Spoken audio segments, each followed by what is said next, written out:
Okay, we're going to be interviewing next George Baker of Sawtooth Books. We're here at the Pasadena, California Book Fair. It's February 2014, and the book fair is sponsored by the Southern California chapter of ABAA.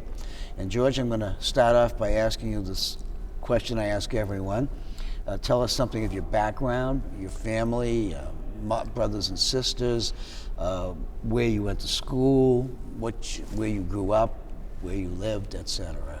So start somewhere. Okay, I will start with my family. I guess I grew up on the East Coast. I grew up in Washington, the Washington, D.C. area. My dad worked in politics, and he was actually a newspaper reporter before that, and I sort of got interested in journalism, writing. Actually in high school, I was the editor of our high school yearbook and sports editor of the newspaper, but I wound up going to started school at the Naval Academy in Annapolis. I was there for 2 years, didn't really much like the military. So I transferred to UC Berkeley, which was quite a culture change. What was the year? 1964. Okay. It was the free speech movement was starting and the revolution had begun. Yeah. So anyway, and I got a journalism degree there and went into newspapers. What newspaper? Well, I worked at a number of small newspapers. I sort of worked my way up, and so I wound up working at the Fresno Bee in California and covered politics. I was fortunate to cover a lot of the Cesar Chavez movement. I did a lot of freelancing, wrote for the New York Times and the Washington Post, and wrote for the Nation magazine and old Ramparts and lots of sort of left-wing periodicals, which was fine. And then I helped organize the newspaper union at the paper, because they didn't have a union at the time, and so we won the representation election, and then the company sent me to Washington D.C. as a Washington correspondent. So I worked there, and then I moved back to California and wound up as the Metro editor at the Sacramento Bee, and then wound up as the managing editor of the Fresno Bee later on. So most of my whole career at that point was in journalism, and my dad had been a journalist. My daughter worked at the same paper I did. So 3 generations of newspaper people. But go back to the family. I have two children. One is a journalist, and one sells medical equipment. So I mean, it's couldn't be farther apart. Couldn't be farther apart, but they are very different. So what were your parents? Were they educated or self-educated? They were. My dad, he was a World War II veteran, so he had gone to Creighton University on a football scholarship. Oh. And I think he was there a couple of years. He might have gotten hurt, and then the war came along. Never graduated, and my mom, she didn't go to college. So I guess I was actually the first person in our family to graduate from college because I was the oldest child. You hear a lot of stories like that from booksellers, that they were the first child to graduate from college. It's amazing. Yeah, it's interesting, So how long did you work in journalism before you decided that this wasn't your path of the future? I was in newspapers about 30 some years. What made you decide to become a bookseller? Well, I loved journalism. I had no regrets about it. And I worked really hard and I was successful. But at some point, as you sort of climb up the ladder, you're dealing with a lot. I mean, I loved news and news, chasing news, right, getting good stories, and I worked for really good newspapers, and they had a lot of integrity, and they were focused on news coverage. But at some point, you get into a situation where sometimes you don't like the people you're working with, or there's a lot of corporate politics, and things aren't quite the way you would hope they could be. And so that's where I sort of wasn't. 30 years doing essentially the same thing. After a while, you sort of say, I got to do something else at some point. So I actually went. I forget. I was probably 2 or 3 years before I left newspapers.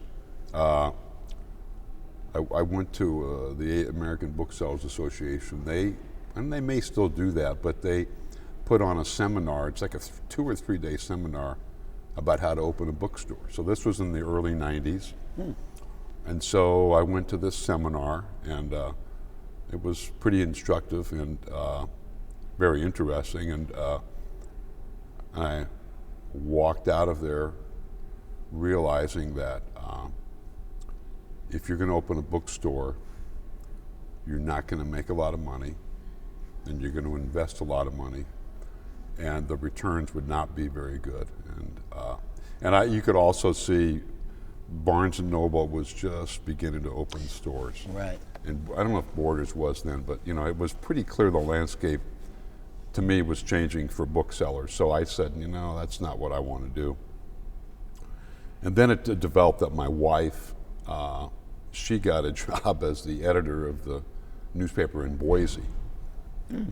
Because she was a journalist too. She was the editorial page editor where we worked.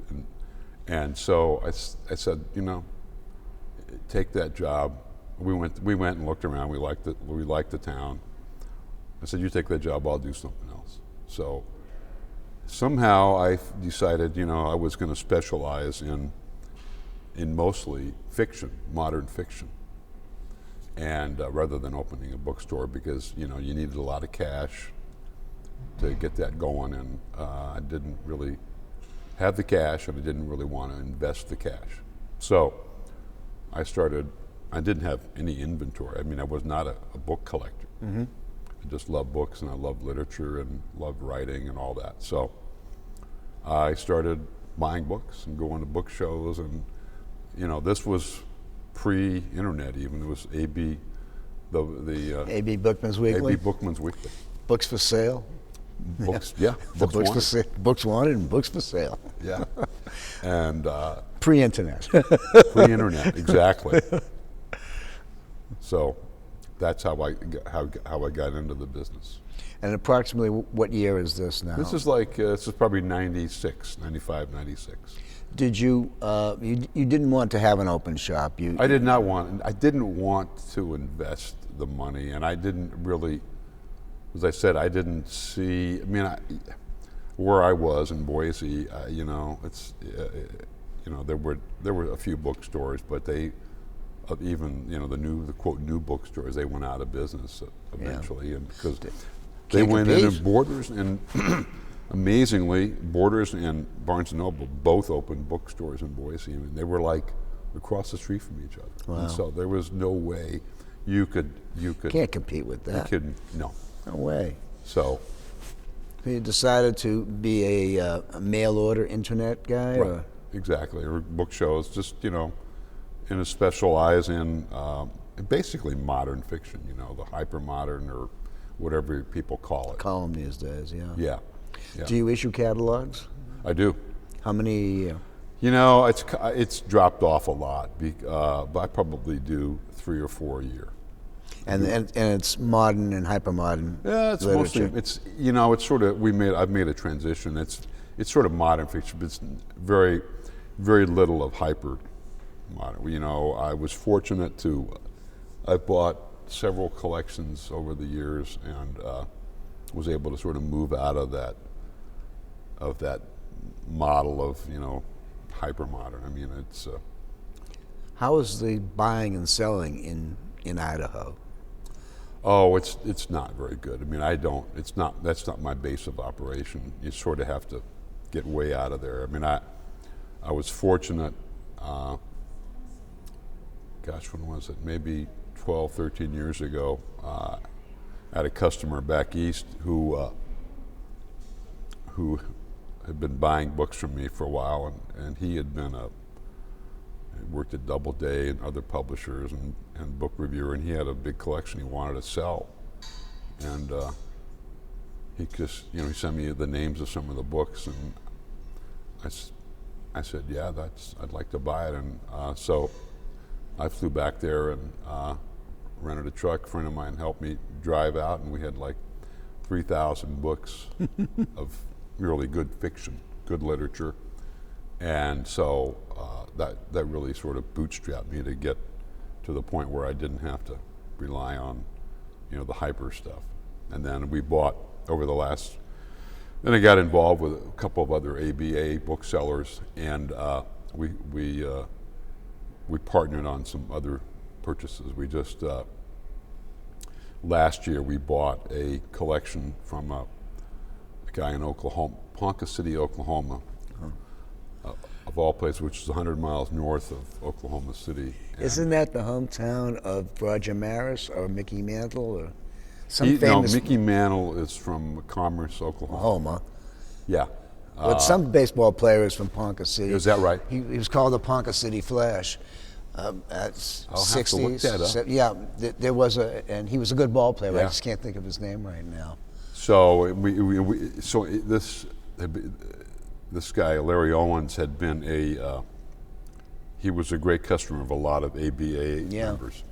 And he died, I don't know, 3 or 4 years ago. And we always wonder what happened to his books. And one day, Bill Leone, who was an ABA member, Bill. Bill, his widow called him and said, I want to sell these books. And so we didn't really talk about price, but he called me, and then we got another guy involved, Jim Graham, who's also an ABA member, and the three of us flew to Ponca City. Do they have an airport? Well, we flew to Oklahoma City and then moved. And we rented a car and drove up there, and how did that go? We spent a day and a half there, and he had this tremendous number of books, and so we just started going through and writing down names of books, and then we talked about it, and we made an estimate of what we thought the books were worth and whether we could make the deal. And we offered her a certain amount of money, and she took the money, and so we went back about a month later or 3 weeks later, and started packing up the books. And she had, Larry he bought from everybody. Yeah. So he had great books in great condition. Yep. He took really good care of them, and that's a great find. it was a great find. And we had shipped out 700 bankers' boxes of books. Wow. 700. My God. It was just 17,000 books. Wow.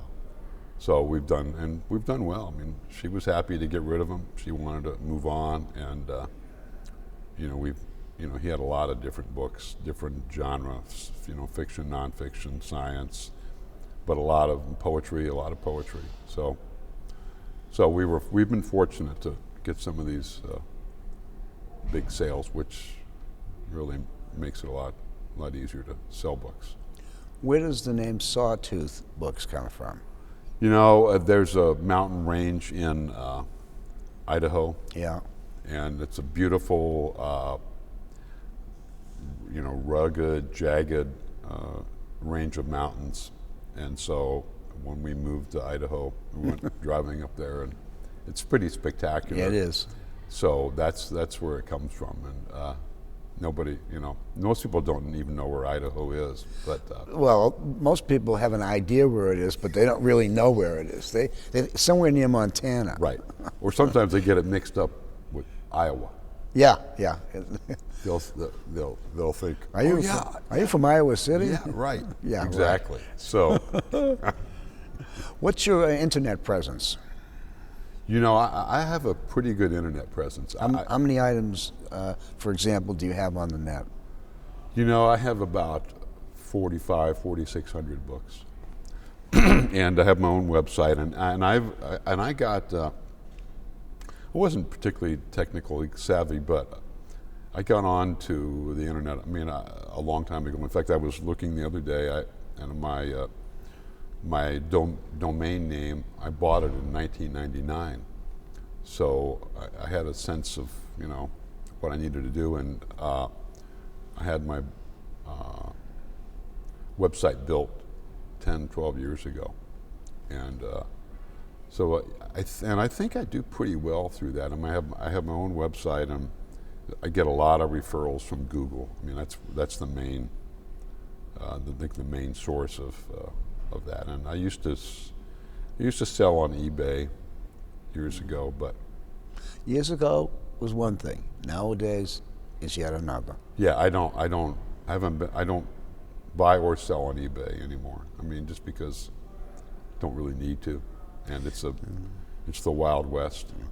Well, a bookseller once category. Well, let me see how they put it. It's the largest fencing operation in the world. I think that's true. That's what he said. Yeah. They won't vent any of the material. They won't No, they guarantee won't. it. They won't. No. You know, I've bought 1838 books that I've paid for them, and then they come in and they're 1940 reprints.